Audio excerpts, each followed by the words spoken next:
حضور غوث اعظم حسنی حسینی سید ہیں، پیدائشی ولی ہیں، لیکن پھر بھی علم کے لیے محنت کر رہے ہیں۔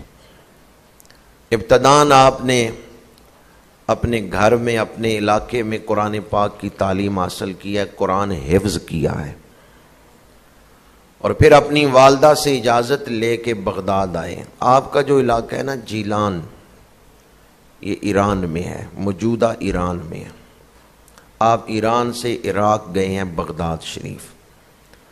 والدہ کے پاس آپ کے دوسرے بھائی ہیں، وہ خدمت کر رہے ہیں۔ تو آپ نے دین کے علم کے لیے وطن سے دوری، والدہ سے جدائی برداشت کی۔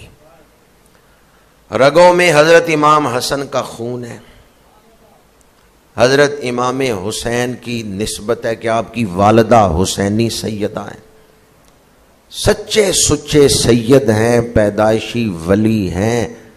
تو کیا پیر بننے کے لیے یہ دو چیزیں کافی نہیں تھی؟ پھر آپ کیوں بغداد آئے ہیں علم حاصل کرنے کے لیے؟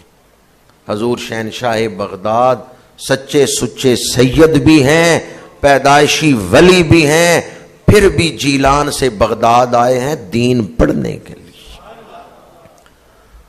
تاریخ کی کتابوں میں ہے، اور امام عسقلانی انہوں نے بھی اس کو نقل کیا ہے، والدہ خط لکھتی تھیں بغداد، اور اس میں اپنی محبت کا اظہار فرماتی تھیں، بیٹے عبدالقادر میں تیری جدائی محسوس کرتی ہوں، تیرے لیے دل تڑپتا ہے۔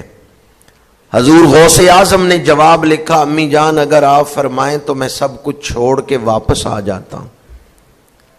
تو ماں نے کہا نہیں بیٹا، میں تیری جدائی برداشت کر سکتی ہوں، پر میں یہ نہیں دیکھ سکتی کہ تو علم سے محروم رہے۔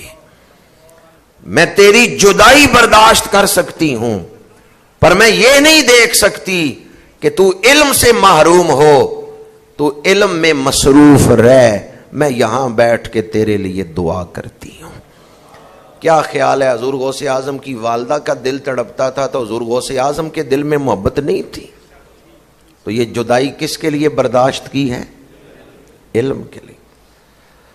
اور یہ بھی آپ نے فرمایا کئی دفعہ ایسا ہوتا میں اپنے حصے کا کھانا اپنے ساتھیوں کو دے دیتا، یعنی اتنا زیادہ اہتمام نہیں ہوتا تھا طلباء کے لیے کھانے کا، اس قدر زیادہ اہتمام نہیں ہوتا تھا۔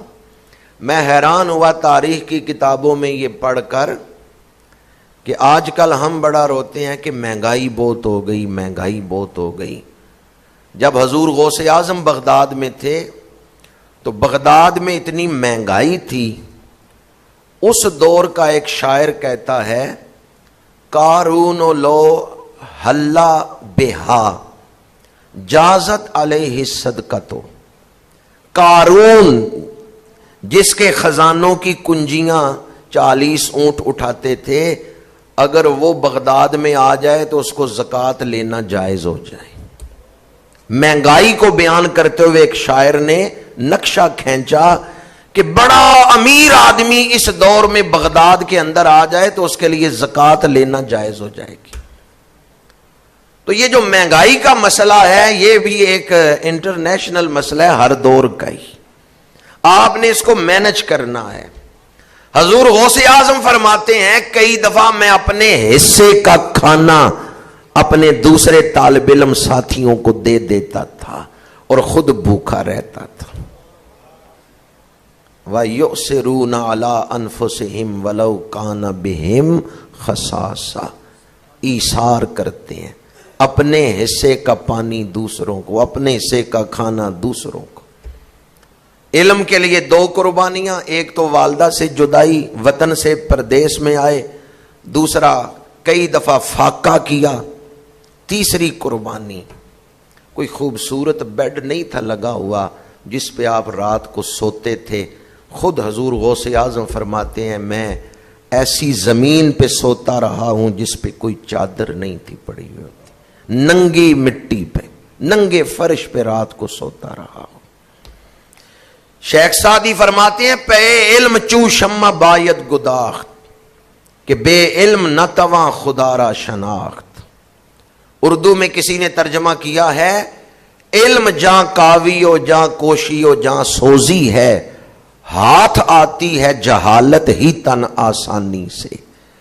بندہ کہے میں سہولتیں بھی لوں اور علم بھی پڑھوں، بندہ کہے میں عیش و عشرت میں بھی رہوں اور علم بھی حاصل کروں، یہ دو چیزیں نہیں آئیں گی۔ ہاتھ آتی ہے جہالت ہی تن آسانی سے۔ علم کے لیے تو محنت کرنا پڑے گی، علم کے لیے تو مشقت برداشت کرنا پڑے گی۔ حضور غوث اعظم کی 3 قربانیاں علم کے لیے میں نے آپ کے سامنے بیان کی ہیں۔ حضور غوث اعظم وطن سے پردیس میں گئے، دوسرا فاقہ بھی برداشت کرتے رہے، تیسرا ننگی مٹی پہ، ننگے فرش پہ، بغیر کوئی چادر، کنکریوں کے اوپر بھی رات سوتے رہے ہیں۔ اور چوتھی قربانی آپ فرماتے ہیں کئی دفعہ ایسا ہوتا میرے ساتھی طلبہ ان کے کپڑے میلے ہوتے، وہ رکھ دیتے کہ کل دھوئیں گے، میں رات کو اٹھ کے ان کے میلے کپڑے دھو دیتا تھا تاکہ ان کا وقت کپڑے دھونے میں خرچ نہ ہو، یہ پڑھائی میں لگے رہے۔ فرماتے ہیں میں اس لیے ان کے کپڑے دھوتا تھا، وہ رسول اللہ کا دین سیکھنے کے لیے آئے ہوئے ہیں۔ 11ویں شریف پکانا، لنگر کھانا، یہ بڑا مستحب عمل ہے اور برکتیں ہیں اس کی، لیکن طالب علموں کے گندے کپڑے دھونا یہ سنت ہے غوث اعظم کی۔ لیکن ہم نے صرف وہ لنگر کھانے کھلانے تک کی 11ویں کو رکھا ہے، حضور غوث اعظم کے طریقے کو نہیں اپنایا۔